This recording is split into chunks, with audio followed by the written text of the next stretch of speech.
آج دنیا نا جو لوگ ایجوکیشن حاصل کر رہے ہیں کیونکہ مذہب کی گائیڈنس نہیں ہے نا, صحیح مذہب کی, نتیجہ دیکھو کیا نکل رہا ہے. پڑھے لکھے لوگ زیادہ بے وقوفی والی باتیں کر رہے ہوتے ہیں, بالکل ہی لوجیکل باتیں ہیں, بالکل ہی پاگلوں والی باتیں کر رہے ہوتے ہیں.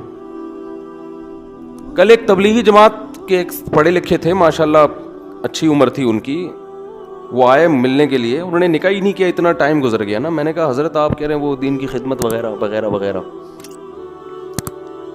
تو پھر کہہ رہے ہیں رشتہ نہیں مل رہا کیونکہ مجھے ڈاکٹر لڑکی چاہیے, وہ کوئی عالمہ چاہیے, پتہ نہیں ڈاکٹر چاہیے. میں نے کہا آپ تبلیغ میں وقت لگاتے ہو, آپ کہتے ہو ہمارا اصل مقصد دین کی خدمت ہے, یہی ہے نا, ہمیں اللہ نے پیدا کیا دین کی خدمت کے لیے, بیت الخلاء جانا یہ ہماری ضرورت ہے, کیا خیال ہے, اور اللہ بھلا کرے آپ کا تجارت ہماری ضرورت ہے. تبھی کہتے ہیں نا بیت الخلاء سے دل تھوڑی لگاتا ہے, جاتا ہر ایک ہے لیکن دل نہیں لگاتا, وہاں باہر نکلنے کی کوشش کرتا ہے. یہ ان کی غلط فہمی تھی, ہمارے ہاں باہر نکلنے کی کوشش نہیں ہوتی. پبلک ٹوائلٹ میں اگر کوئی جاتا ہے نا تو لگتا ہے کہ یہ باہر قیامت تک نہیں آئے گا, حقیقت ہے, جو بیٹھتا ہے بیٹھا ہی رہتا ہے. وہ گرین بس کے بارے میں سنا ہے, لاہور میں ایک بندہ بیٹھا تو اسی میں بیٹھا رہا ہے, وہ کہہ رہے اے سی کے مزے آ رہے ہیں یہاں پہ ہمیں. تو میں نے کہا ایسے ہی یاد رکھو, نکاح کا بھی ایک مقصد ہوتا ہے, وہ مقصد ہے گھرداری, اولاد, نسل. اس کا ڈاکٹر سے کوئی تعلق, بولتے کیوں نہیں ہے. ڈاکٹر کا مقصد ہے علاج, بیوی کا مقصد علاج نہیں ہے. آ رہی ہے بات سمجھ میں؟ آپ یہ کہہ سکتے ہیں کہ ایجوکیٹڈ لڑکی ذرا پڑھی لکھی ہوتی ہے, تو وہ تو بہت ساری ایجوکیشن ہے, پھر ڈاکٹر کی پخ کیوں لگا رہے ہو اس میں؟ وہ تو ایک عالمہ بھی پڑھی لکھی ہو سکتی ہے, ایک انجینئر بھی پڑھی لکھی ہو سکتی ہے, کسی نے بھی ماسٹر کیا ہو پڑھی لکھی ہو سکتی ہے. یہ ڈاکٹر کی جو پخ لگائی ہے نا, یہ بے وقوفوں والی باتیں ہیں, پاگلوں والی باتیں ہیں, لیکن نہیں سمجھ میں آ رہی لوگوں کے. تب یہ میں نے کہا یہ 30 سال کے ہونے والے ہو, 30 سال کے ہونے والے ہو اس چکر میں کہ ڈاکٹر چاہیے ان کو. تو بس یہ ماحول نے الو بنا دیا لوگوں کو, حقیقت بتا رہا ہوں. آپ یہ نہیں پتا کہ کس کام کا بنیادی مقصد کیا, پہلے اس کو سامنے رکھ کے کتنے لوگوں نے ڈاکٹر لڑکیوں سے شادی کی ہے اور بعد میں ڈیورس ہوئی ہے کہ گھر نہیں سنبھال رہی ہے, بچے کو نہیں سنبھال رہی. ایک صاحب نے مجھے فون کیا, میری بیوی ڈاکٹر ہے, اس کے بچہ میں سنبھال رہا ہوں, وہ کلینک میں بیٹھی ہوتی ہے. اور ڈاکٹر لڑکیاں بھی فون کر رہی ہوتی ہیں کہ ہم کلینک میں بیٹھے ہیں, بچہ پیدا ہو گیا, سنبھال ہمارا میاں آ رہا ہے, اس کو غصہ آ رہا ہے, اس کو وہ کہہ رہا ہے گھر میں آ کے بچہ سنبھالو. تو کہہ رہی میں نے بچہ سنبھالنا تھا تو میں MBBS کر کے تو میرا تو ضائع ہو گیا. تو میں ان سے کہتا ہوں یہ شادی غلط ہوئی ہے, یہ شادی کیا ہوئی ہے, اس میں سوچا ہی نہیں گیا کہ ڈاکٹر سے شادی تو کر کیوں رہا ہے. اگر تو نے اس سے بچے ہی پلوانے ہیں, یا تو بچوں کے لیے پھر ایک الگ شادی کر لے معذرت کے ساتھ, یا اس کے لیے کوئی ماسی رکھ لیں. تو یہ کام کرنے سے پہلے سوچ ہی نہیں رہے ہوتے کہ میں یہ کر کیوں رہا ہوں. یہی حال آپ ہمارے لبرل طبقے کا ہے کہ لڑکیوں کو نکالو, جاب کراؤ. بھائی تم نے ان لڑکیوں کو گھر سے جاب کرا کے کیا کروانا ہے؟ گھر کون تمہارا باپ چلائے گا معذرت کے ساتھ؟ گھر کون سنبھالے گا؟ ہمارا جو ایجوکیٹڈ طبقہ ہے نا, ہر لڑکی کو education education education education education education. کون سی ایجوکیشن؟ تو گھر چلانے کی بھی تو کوئی ایجوکیشن ہونی چاہیے نا, بچے پالنے کی بھی تو. اس کی طرف کسی کی توجہ نہیں ہے, وہ ہے ہی نہیں ڈکشنری میں. گوروں کو دیکھ لیا, وہاں ہر لڑکی جاب کر رہی ہے, کما رہی ہے. آپ نے بھی ہر لڑکی کو گھر سے باہر نکالا, اس کے سائیڈ افیکٹ پہ آپ غور کرنے کے لیے تیار ہی نہیں ہے کہ جب یہ لڑکیاں گھروں سے باہر جاب کریں گی تو گھر کون چلائے گا؟ میرے بھائی گھر بھی تو چلانا ہے. گورے کا تو گھر ہی نہیں ہوتا, اس کو ٹینشن نہیں ہے. یا تو آپ اس نظام پہ کمپرومائز کر لے, آپ ذہنی طور پہ تیار ہو جائیں. تو جو گورے کا نظام ہے جس کے نہ باپ کا پتا نہ ماں کا پتا, ہم بھی وہی کلچر لانا چاہتے ہیں کہ ہمارے بچوں کو اپنے باپ کا پتا مستقبل میں نہ ہو. پھر آپ نکالیں ان لڑکیوں کو گھر سے باہر. بہت مشکل ہے بات سمجھانا. ہر لڑکی کو آج جاب کے لیے گھر سے نکالا جا رہا ہے کہ نہیں جا رہا؟ کہتے ہیں جاب لڑکیوں کا بھی بیسک حق ہے جیسے مردوں کا ہے. یہ دعوت ہمارے لبرل طبقے میں یونیورسٹیوں میں بہت چلائی جا رہی ہے. ٹھیک ہے آپ نکال لو, 2 بڑے نقصانات اس کے سامنے آئیں گے جن کی طرف ہماری اسمبلیوں میں بیٹھے ہوئے لوگوں کی توجہ نہیں ہے. پہلا بڑا نقصان تو گھر کا سیٹ اپ تباہ و برباد. گھر گیا تیل لینے, سمجھ رہے ہو, گھریلو سسٹم ختم.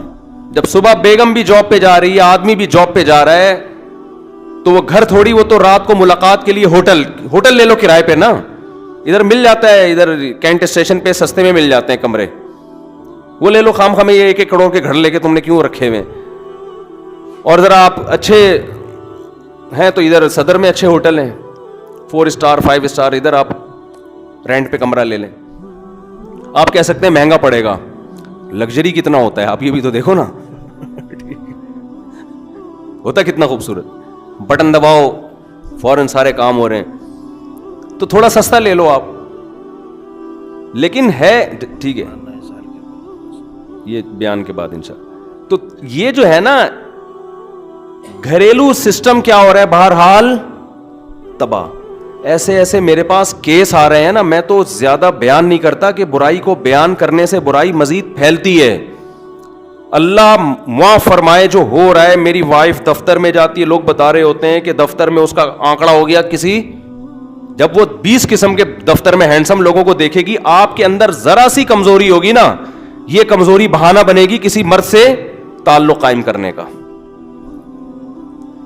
اس کو آپ کی شکل پسند نہیں آئی, وہ کہے گی وہ والے کی شکل زیادہ اچھی ہے. اس کو آپ کی مالی حیثیت میں تھوڑی سی کمی ہوئی تو وہاں ایک وسیم بیٹھا ہوا ہے, وہ کہہ رہا ہے میرے پاس پیسہ زیادہ ہے, میں گاڑیوں میں گھماؤں گا آپ کو. اس کو آپ کا مذہب پسند نہیں آ رہا, وہاں ایک بندہ بیٹھا ہے جو لبرل ہے, وہ مذہبی پابندیوں سے آپ کو کیا کرے گا, آزاد. اور اگر وہ عورت مذہبی ہے تو وہ اس کو لبرل میاں پسند نہیں آ رہا, دفتر میں کوئی داڑھی والا بیٹھا ہوا ہوگا, اس کی طرف مائل ہونا شروع ہو جائے گی, یار یہ مجھے پردہ کرائے گا. نتیجہ کیا نکلے گا, گھریلو نظام تباہ. اتنے شک وسوسے میاں بیوی کے آج کل پیدا ہو گئے جو ہمیں 15 سال پہلے نظر نہیں آتے تھے. نہ شوہر کو بیوی پر پراپر اعتماد ہے, نہ مرد کو نہ عورت کو اپنے شوہر پہ اعتماد. ابھی تو یہ کیسز کم ہیں, لیکن آہستہ آہستہ بہت اسپیڈ کے ساتھ بڑھنا شروع ہو جائیں گے, اتنی تیزی سے پھیلیں گے. اور یہ ہمارے جو اسمبلیوں میں بیٹھے ہوئے لبرل لوگ ہیں, ان کو اس سے کوئی غرض نہیں ہے کہ آپ کا گھریلو سسٹم برباد ہو جائے, تباہ ہو جائے, ان کو اس سے کوئی غرض نہیں ہے. کہتا جائے بھاڑ میں, سڑکیں بنے, بسیں چلیں, پانی ہو, کھانا ہو. تو یہ تو جانوروں کا بھی یہی کام ہے بھائی. میں تو آپ سے کہتا ہوں آپ جا کے یہ کیٹل فارم میں بن جاؤ. کیٹل فارم میں گیا, جانوروں کے نا, وہ گائے کے, میرا بھانجا تھا دبلا پتلا ساتھ میں. جب میں نے وہاں بچڑے دیکھے نا, VIP رہنے کا انتظام ہے ان بچڑوں کا, سمجھ رہے ہو, ادھر توجہ, بہت اہم بات کر رہا ہوں میں. ان بچڑوں کے لیے کیٹل فارم جائے نا آپ, یہاں بھائی ہائی وے پہ آپ کو لاسانی دل پسند والوں کے یہ اتنے اونچے بچڑے نظر آئیں گے. رہائش بہترین, ان کے لحاظ سے وہ کارپیٹ ہے جو بھالو مٹی ڈالی ہوئی ہے. بہترین رہائش کا انتظام ہو گیا کہ نہیں ہو گیا. بیماریوں کا علاج, ویکسین بر وقت, کوئی ان کو پورے سال میں کھانسی بھی نہیں آتی ان بچڑوں کو. دیسی گھی کے پیڑے بنا کے ان کے ٹھوسے جاتے ہیں, پھر دیسی گھی ہضم کروانے کے لیے چورن کھلایا جاتا ہے. میرا بھانجا تھا باریک سا, میں نے کہا اس کو بھی باندھ لو. کتنے پیسے لوگے آپ بتاؤ, کتنے پیسے لوگ, کیونکہ ہم سے اچھے تو یہ بچڑے ہیں یار. پھر ایگزاسٹ فین لگا ہوا ہے, گرمیوں میں بعض جگہوں پہ ایئر کنڈیشن کا انتظام بھی ہوتا ہے, ٹیمپریچر کو مینٹین رکھنا ہے. آج ہمارے ملحد لوگوں نے, لبرل لوگوں نے انسان کو بھی یہی سمجھ لیا ہے کہ بچڑے کی طرح پالو, ٹیمپریچر سے بچنے کا انتظام ہو, اچھا کھاؤ, اچھا پہنو, اچھا گھر ہو. تو میرے بھائی اس میں اور کٹے میں کوئی فرق نہیں ہے. انسان کی پہچان اچھا کھانے, اچھا پہننے سے, اچھی لائف اسٹائل سے نہیں ہوتا. انسان کی پہچان اس کے عمل سے ہے, عمل سے ہے. آپ کا عمل کیسا ہے, اور عمل کا تعلق تربیت سے. بھوکا رہ کر ناشکری کا ایک لفظ زبان سے نہ نکالے, اس کو اچھا انسان کہتے ہیں. پیٹ بھرے ہوئے انسان کو اچھا انسان نہیں کہتے. میں اکثر ایک واقعہ سناتا ہوں نا, حضرت مولانا قاسم نانوتوی رحمۃ اللہ علیہ کا کسی پنڈت سے کوئی مقابلہ ہوا. اس پنڈت نے کہا کہ میں یہ پوری دیگ کھا کے بتاؤں گا, یہ جو پوری دیگ ہے نا یہ میں کھا جاؤں گا, آپ بھی کھا کے دکھاؤ. دیکھ تو نہیں کھا سکتا نا انسان, یعنی ایک معجزہ ہوگا میرے برحق ہونے کا. بھائی معجزہ کسے کہتے ہیں, جو خلاف عادت کوئی کام کرے, مخیر العقول کام, جو یعنی اسباب کی دنیا میں ممکن نہ ہو. تو دیکھ کھانا ممکن ہے اسباب کی دنیا میں. اس نے کہا میں کھاؤں گا اور ہضم بھی کر کے دکھاؤں گا. آپ کھا کے دکھائیں. بھی بیچارے پریشان ہو گئے, یار ہم تو نہیں دیکھ کھا سکتے. اب لوگ خوش ہو گئے, بھائی یہ دیکھو دیکھ کھا جائے گا اور یہ معجزہ ہو جائے گا, اس کا مطلب ان کا مذہب سچا اور مسلمانوں کا مذہب غلط. تو انہوں نے کہا کہ دیکھو, کافی دیر سوچنے کے بعد انہوں نے کہا دیکھو دیگیں کھانا جو ہے نا, یہ کٹوں کا اور بھینسوں کا کام ہے. یہ کس کا کام ہے؟ ہاں, یہ کھا جاتے ہیں. بھوکا رہ کے برداشت کرنا کس کا کام ہے؟ انسان کا. میں ایک ہفتہ بھوکا پیاسا رہ کے دکھاتا ہوں, تم بھی ایک ہفتہ بھوکا پیاسا رہ کے دکھاؤ. انسان کی پہچان اس کی قوت برداشت سے ہے. سمجھتے ہو, آج ہمارے ہاں ذہن یہ بنا دیا گیا ہے, سڑکیں اچھی ہوں, بسیں اچھی ہوں, لائف اسٹائل سب کا لگژری ہو. دیکھو یورپ میں کیسا ہے, وہاں علاج سستا ہے, علاج فری ہے, کتنی زبردست صفائی ستھرائی خوبصورت زندگی. یہ نہیں دیکھتے ان میں ہر شخص زنا کرتا ہے, یہ نہیں دیکھتے ان میں کوئی اپنے والدین کے حقوق ادا نہیں کرتا, یہ نہیں دیکھتے وہ اپنے رب کو تو مانتے ہی نہیں ہے جس نے زمین کو ہمارے لیے مسخر کیا. سب سے بڑا جرم تو یہ ہے جس نے پیدا کیا اس پیدا کرنے والے کو بھول گئے, اس کی نعمتیں کھا رہے ہیں, جو دینے والا ہے اس کا شکریہ نہیں ادا کر رہے. ان کی ڈکشنری میں سب سے جو فضول لفظ ہے وہ خدا کا لفظ ہے, خدا کا قانون ہے. آپ کسی کو بتائیں نا کہ ملک کا یہ قانون ہے, کان اٹھا کے سنے گا اپنی بات کو. کیا کہہ رہے ہو آپ؟ بولے اللہ نے یہ فرمایا ہے, وہ سنے گا؟ کہے گا اللہ کون ہوتا ہے بھائی؟ ہمیں ایسے انسان نہیں چاہیے. ہمیں وہ انسان برداشت ہیں جو بھوکے ہوں, پہننے کے لیے کپڑا نہ ہو, لیکن اپنے رب کو پہچانتے ہو, غیرت والی زندگی ہو. خواتین کو گھروں سے باہر نکال دو گے, ہو سکتا ہے آپ کا ملک تھوڑا سا ترقی کر لے, لیکن وہ کٹے وجود میں آئیں گے جو کیٹل فارم میں بندھے ہوئے ہیں. ان کٹوں جیسا انسان بنے گا. ان کی کوئی سوچ ہوتی ہے؟ وہ بھی کھڑے ہوئے کھانے مسٹنڈوں کی طرف کھڑے ہوں گے صبح انتظار میں کہ اب آئے گا کھانا. وہ بچڑے بھی اسی کام کے لیے کھڑے ہوئے ہوتے ہیں. ان کی باڈی کو دیکھ کر کبھی متاثر مت ہونا, ان سے کروڑا گنا وہ انسان اچھا ہے جو بھوکا اور پیاس. روزے میں تو انسان بھوکا پیاسا ہوتا ہے, لیکن اللہ کو سب سے زیادہ محبوب ہوتا ہے. حدیث میں آتا ہے دیکھو اللہ کو بدبو سے بہت نفرت ہے, لیکن نبی صلی اللہ علیہ وسلم نے فرمایا روزے دار کے منہ کی بدبو اللہ کو مشک و عنبر سے زیادہ محبوب ہے. کیونکہ یہ مجاہدے کی نتیجے میں حضرت موسیٰ علیہ السلام کو اللہ نے کوہ طور پہ بلایا, حکم دیا 30 روزے رکھ کر آؤ. حضرت موسیٰ نے 30 روزے رکھنے کے بعد جو منہ سے اسمیل آ رہی تھی اس کو ختم کیا کہ روزوں کی اسمیل ہے. حکم دیا کہ 10 مزید رکھو آپ تاکہ وہ اسمیل دوبارہ پیدا ہو آپ کے اندر. 40 روزے مکمل کیے. تو ہمیں ہمارا مذہب اس لائف اسٹائل کا حکم دیتا ہے, خواہشات کا غلام نہیں بناتا ہمیں ہمارا مذہب. تو اگر آپ نے ان عورتوں کو نکال دیا گھروں سے باہر, جو ہو رہا ہے, بیوی جاب والی چاہیے اور بہو جاب والی چاہیے, چھوڑو لعنت بھیجو یار. تم خدا کے بندے, تم خود کھلاؤ اس کو. یہ تو بڑی شرم کی بات ہے, تم اپنی بیوی کی آمدن پہ پلتے ہو. مجبوری کے احکام الگ ہوتے, کوئی مجبوری میں کر رہا ہوں میں اس کو برا بلا نہیں کہہ رہا, لیکن بہرحال یہ غیرت کے بولو خلاف ہے, سے نظام تباہ ہو رہا ہے. تو وہی بات ہے نا کہ ان لاجیکل باتیں آپ کروا لو ان لوگوں سے. جو مذہب پہ نہیں چلتا وہ کبھی بھی لاجک کی بات نہیں کرے گا, لیکن وہ اپنے آپ کو سمجھے گا بہت بڑا فنٹر.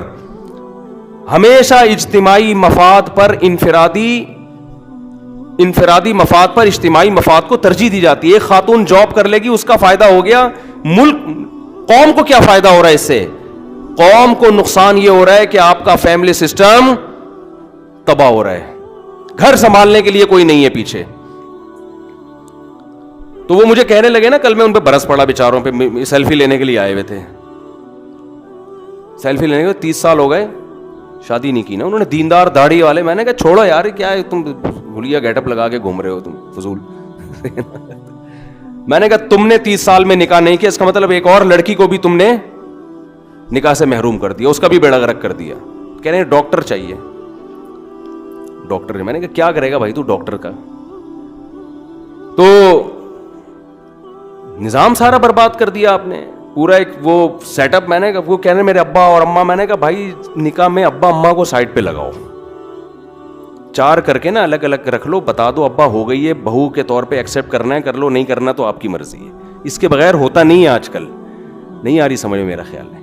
اس کے بغیر نہیں ہوتا یہ. میں نے کہا اپنی نسل بڑھاؤ, اپنی اولاد پیدا کرو, بڑھاپے میں تمہارے پاؤں میں تو کہہ رہے وہ میرا خاندان جو ہے نا وہ ہو جائے گا, میں خاندان سے کٹ جاؤں گا. میں نے کہا تمہارا اپنا بڑا اتنا خاندان ہوگا کہ خاندان, تمہارا خاندان جو ہے وہ تمہارے خاندان کا ایک چھوٹا سا پارٹ ہوگا. لوگ یہ تعریف نہیں کروائیں گے کہ یہ محترم اس خاندان کے ہیں, لوگ کہیں گے یہ خاندان ان محترم کا ہے. خاندان تو بنتا ہی نکاح سے ہے. چھوڑ یہ ابو سے پوچھنا, امی سے پوچھنا, ماموں سے پوچھنا, یہ سب پرانے قصے ہیں. یہ بھی نہیں میرے سامنے, تو مجھے تو ڈپریشن میں جانے لگتا ہوں میں ایسی باتیں کر. میں امی سے پوچھ کے کر رہا ہوتا تو میں کر سکتا تھا.